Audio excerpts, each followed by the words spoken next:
Salve, salve, rapaziada! Vamos falar um pouquinho sobre tutela e curatela nesse nosso encontro de hoje. E aí, falar primeiro da curatela e por fim eu falo da tutela, já que tratamos oportunamente já do poder familiar, tá? Mas é só para fazer a diferenciação entre os dois institutos. Então, primeiro, falar sobre a curatela. E quando eu falo de curatela, é um assunto que tradicionalmente sempre esteve relacionado à questão da capacidade. E quando eu falo em capacidade, voltando lá ao início do curso de Direito, a parte geral do Código Civil, nós temos duas espécies de capacidade. Eu tenho a capacidade de direito e eu tenho a capacidade de fato. Capacidade de direito, que também é chamada de capacidade de gozo, e capacidade de fato, que também é chamada de capacidade de exercício. O que é uma e o que é outra? Capacidade de direito ou de gozo é a aptidão para que o sujeito possa contrair direitos e deveres na ordem civil. Quem que tem essa capacidade? Todo mundo.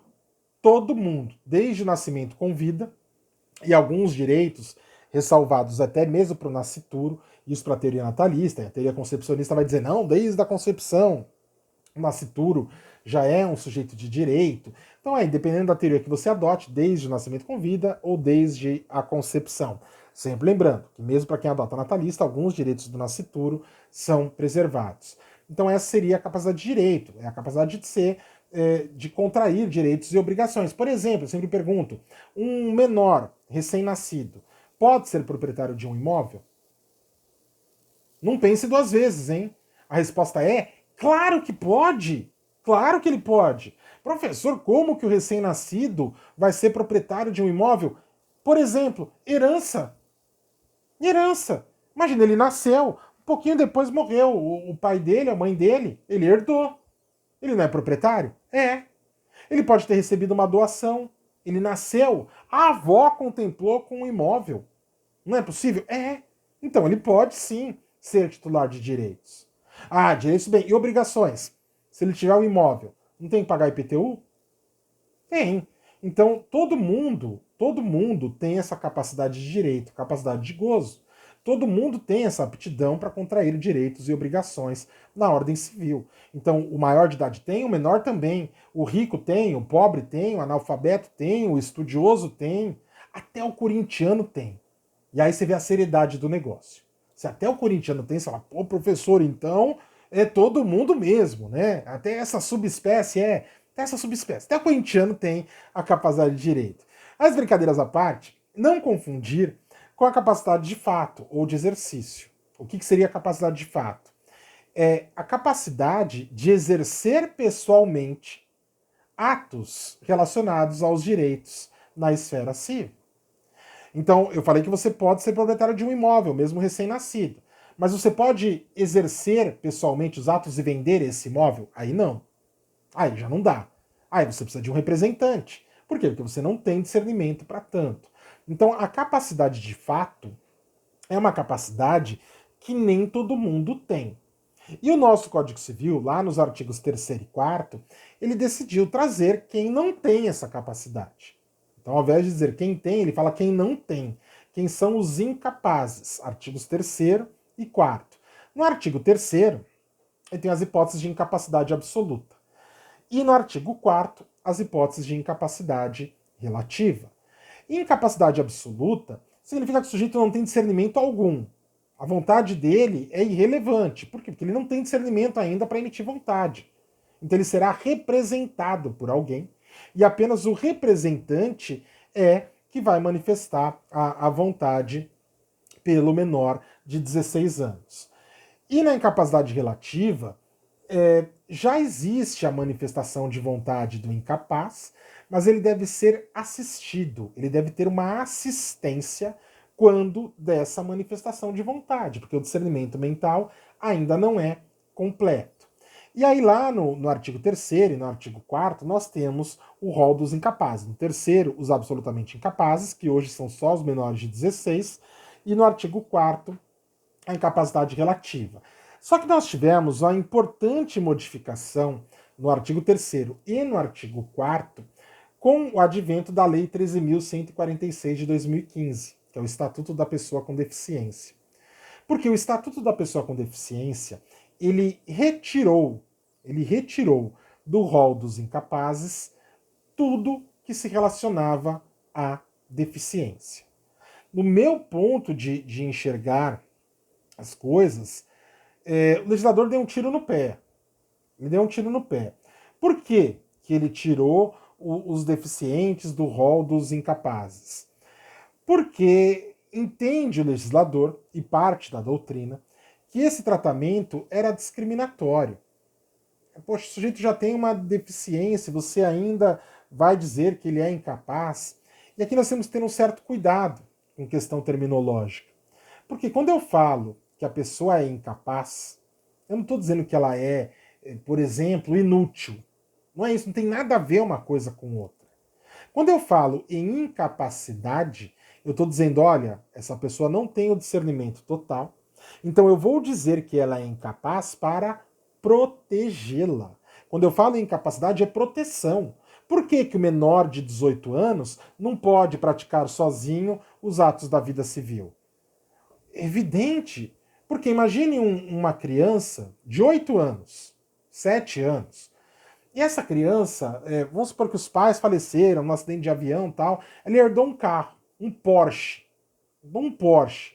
O carro vale quase R$ 1 milhão. Aí chego eu para essa criança de 7 anos de idade e falo, olha, quer fazer uma troca com o tio? Esse carro aqui, tá vendo? Esse carro é seu. Só que você só pode dirigir quando você tiver 18 anos. Até lá você não pode nem ligar o carro. Quer fazer uma troca?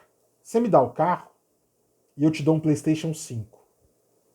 Essa criança vai trocar ou não vai? Correndo. Correndo. E ela pegou um cara bom de coração que sou eu, hein?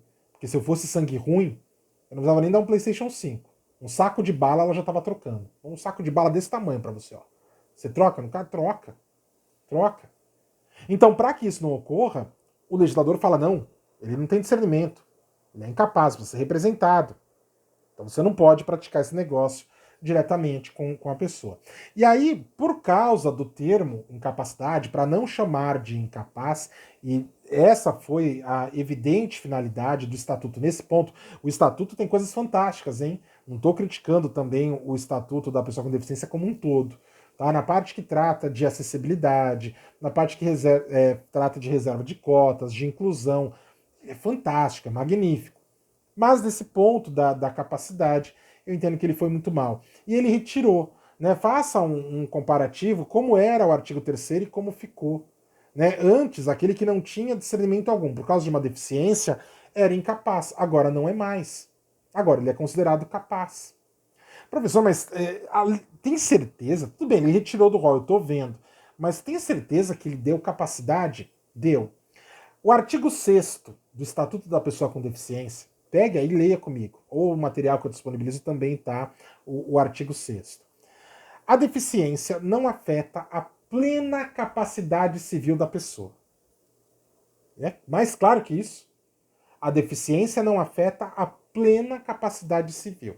E ele não faz distinção se essa deficiência é física, se a deficiência é mental, ou sendo mental, se é de um grau leve ou é um grau muito alto.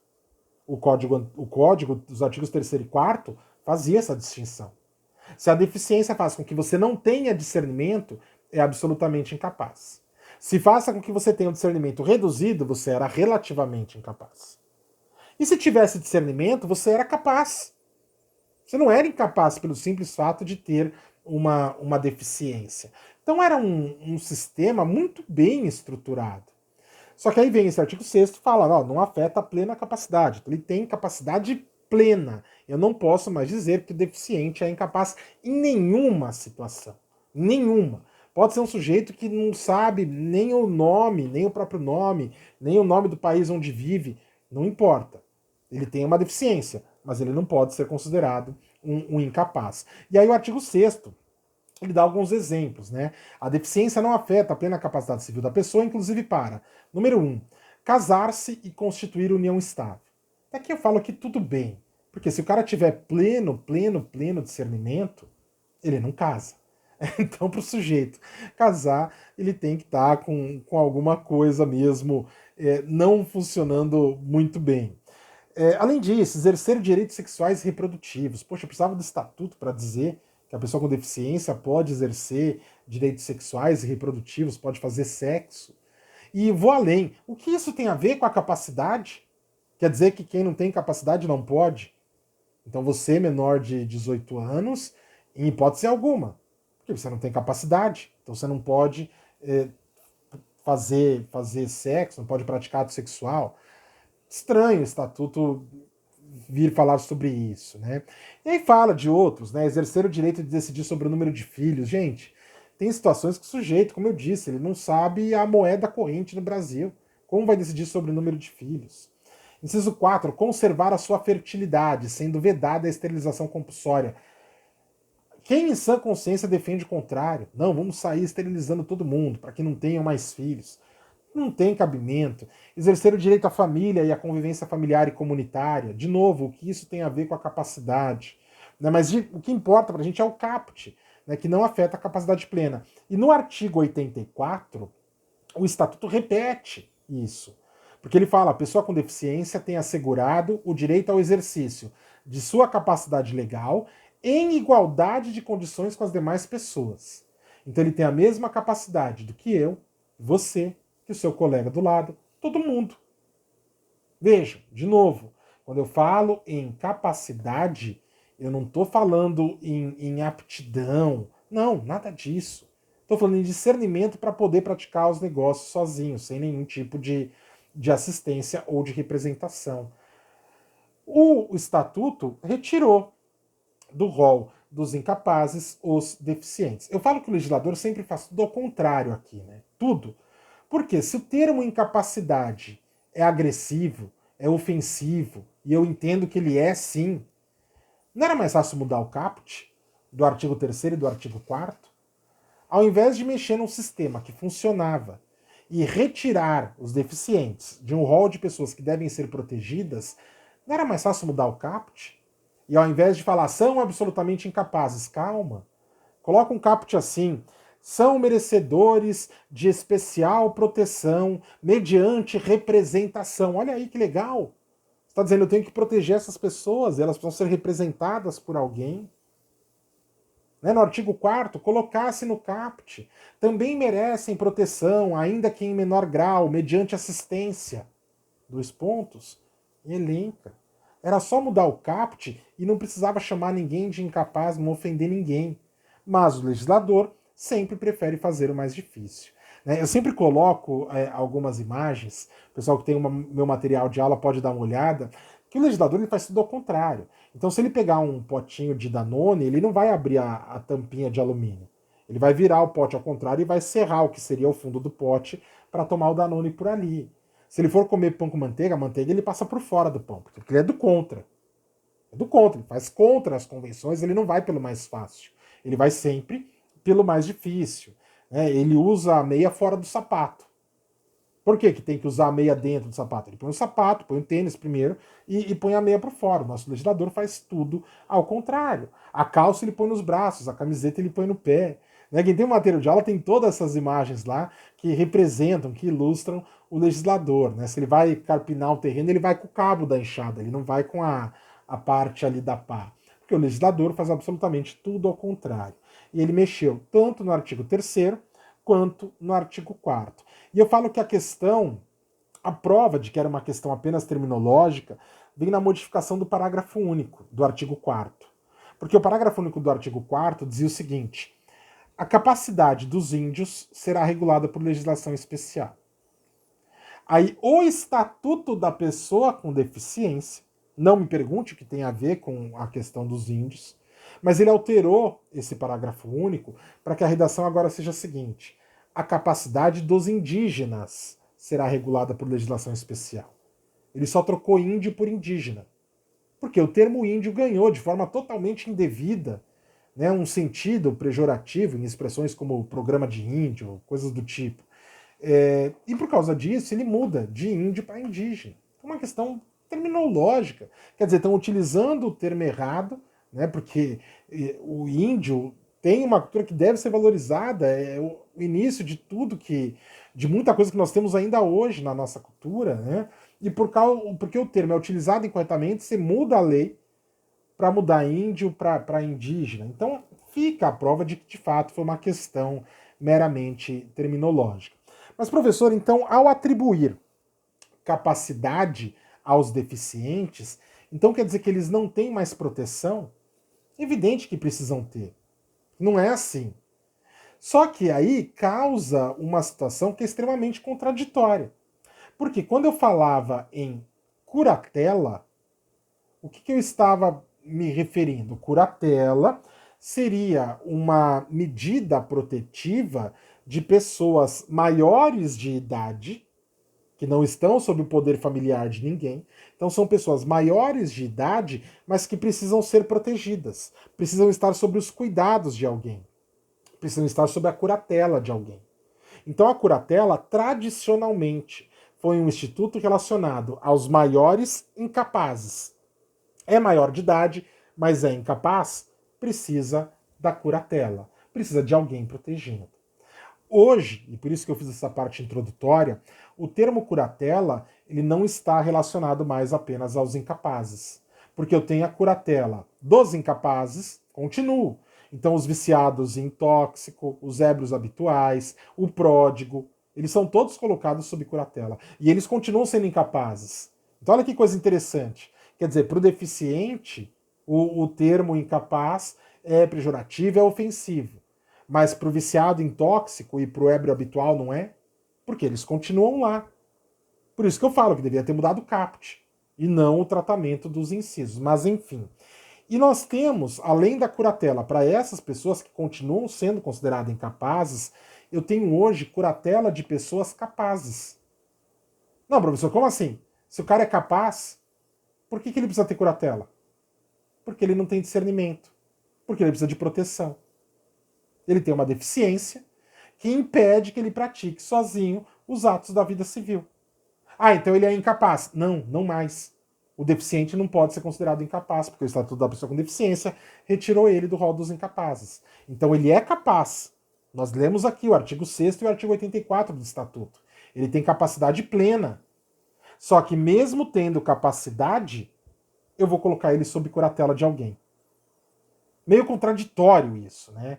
Ou ele é capaz e não precisa de curatela, ou ele é incapaz e precisa. Não é assim mais no nosso ordenamento.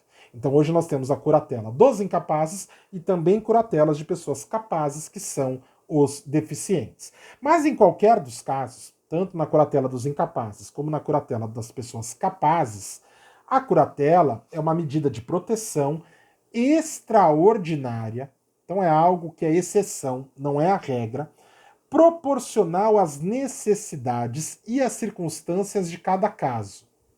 Então, o juiz, para determinar que alguém vai ficar sob curatela de outra pessoa, ele deve dizer para quais atos, o que é, qual que é o problema que essa pessoa tem e o que isso impede ela de fazer sozinho. Então tem que ser especificado. Não se admite mais o que era feito até pouco tempo atrás, antes do estatuto, o chamado processo de interdição.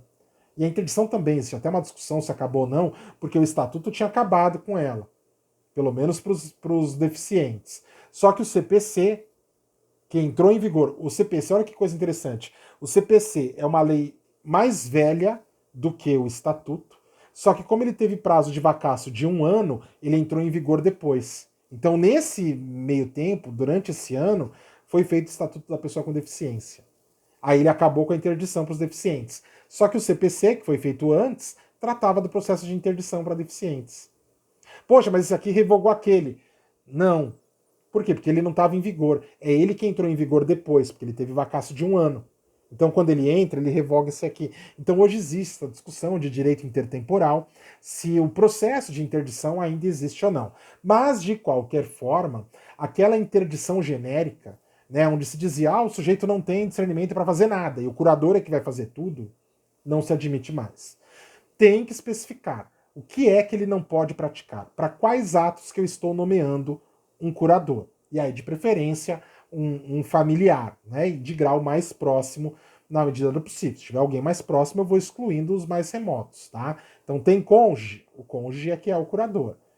Tem ascendente? É o ascendente. Se não tiver condições, a pessoa já tem uma certa idade, vou para os descendentes, vou para a linha colateral, mas tem que seguir a ordem, sempre pelos mais próximos, tá? Então eu tenho que especificar quais os poderes desse curador, por quê e por quanto tempo. Tem que durar o menor tempo possível. A interdição era por tempo indeterminado. Então decretava lá, o sujeito, o laudo dizia, o quadro é reversível? Não, não é reversível. Então eu decreto a interdição de forma de tempo indeterminada. Se um dia, por um milagre, houvesse a reversão, era só o sujeito falar, olha, eu fiquei bom, milagre. Então eu quero pedir o levantamento da interdição, a desconsideração da interdição. E aí fazia um novo exame, estando bom, ok, desconsidera a interdição. Agora não tem mais o tempo indeterminado. Isso traz um prejuízo danado para quem precisa, viu? Traz um prejuízo danado. Porque o juiz agora é obrigado a determinar um tempo. E a doutrina fala de 2 a 3 anos. Tá? Num primeiro momento eu até falei, tem que colocar o tempo, decreta a curatela por 100 anos, né? Mas não colou, não colou. Então tem que ser o menor tempo possível. E a doutrina fala, 2 a 3 anos. E aí complica, porque quem precisa, normalmente são pessoas carentes, que pedem até a curatela para pedir o benefício do LOAS, né, um benefício assistencial. E aí o processo dura 3, 4 anos às vezes, e você tem que pegar a pessoa, levar ela para o interrogatório, para entrevista com o juiz, tem que levar ela para passar com a psicóloga, tem que levar ela no IMESC para fazer perícia. E aí depois que acaba o processo, a curatela só dura 2 ou 3 anos. E aí depois, recomeça tudo de novo. Então, assim, na intenção de defender as pessoas com deficiência, esse estatuto, em alguns pontos, ele prejudicou demais, ele dificultou a vida das pessoas com deficiência, tá? Mas, basicamente, a curatela é isso, é essa medida para a proteção de interesses de incapazes ou de capazes com deficiência que impeça a prática de atos da vida civil. Não confundir a curatela com a tutela. Porque o que é a tutela? O que é o tutor? Tutor é a pessoa nomeada para exercer o poder familiar sobre algum menor que não tenha ninguém exercendo tal poder. Vou repetir. Tutor é a pessoa nomeada para exercer o poder familiar sobre alguém que não tem ninguém exercendo esse poder, sobre um menor que não tenha ninguém exercendo tal poder. Então imagine o seguinte, uma criança ficou órfã. Quem exerce poder familiar? Pai e mãe. Nós tivemos uma aula só de poder familiar, né? Pai e mãe é que exercem o poder familiar. Mas ela ficou órfã, ela morreu. Os dois morreram, né? A criança ficou, mas a mãe morreu e o pai morreu. Então a criança não tem ninguém agora exercendo o poder familiar. Ah, professor, a avó vai pedir a guarda. Não é só guarda. A guarda, lembra comigo, é um dos atributos do poder familiar. Eu tenho muitos outros. Além da guarda, quem é tutor tem que representar judicialmente, extrajudicialmente. É quem vai dar autorização para casar, se for necessário, quando ainda menor, a partir dos 16 anos. É quem vai dar autorização para viajar para o exterior. Isso é tudo o tutor. Então não basta a guarda. Lembra, a tutela é algo maior do que a guarda. A guarda é um dos atributos do poder familiar. A tutela é o poder familiar em sua integralidade. Não tendo ninguém exercendo o poder familiar. Porque os pais morreram. Ou então porque a mãe morreu e o pai está preso. E aí não tem como ele exercer o poder familiar. Ou então está em local incerto e desconhecido. Aí você pode pedir o quê? A destituição dele do poder familiar, e nós vimos já como funciona essa destituição, a destituição do poder familiar, e aí ele sendo destituído, não ficou ninguém no exercício do poder familiar, dá-se a tutela para alguém. Então, não confundir. Tutela é exercício de poder familiar. Está relacionada a menores de idade que não tem ninguém exercendo o poder familiar. Ou porque os pais morreram, ou porque foram destituídos de tal poder. Curatela não é de menor. Curatela é de quem já é maior, saiu da esfera do poder familiar, porque já não tem mais idade para isso, porém precisa de alguém para assisti-lo. Seja porque é um incapaz do artigo 4º, ébrios habituais, viciado em tóxico, ou o pródigo, ou aqueles que por causa transitória não puderem exprimir sua vontade, ou é capaz, mas tem uma deficiência. E aí aquela contradição. É deficiente, precisa da curatela, é uma curatela de pessoa capaz. Tá bom? E aí com isso fechamos esse nosso último assunto. Um prazer imenso. Mais uma vez agradeço a todos. Beijão enorme, fiquem com Deus e até a próxima, se Deus quiser.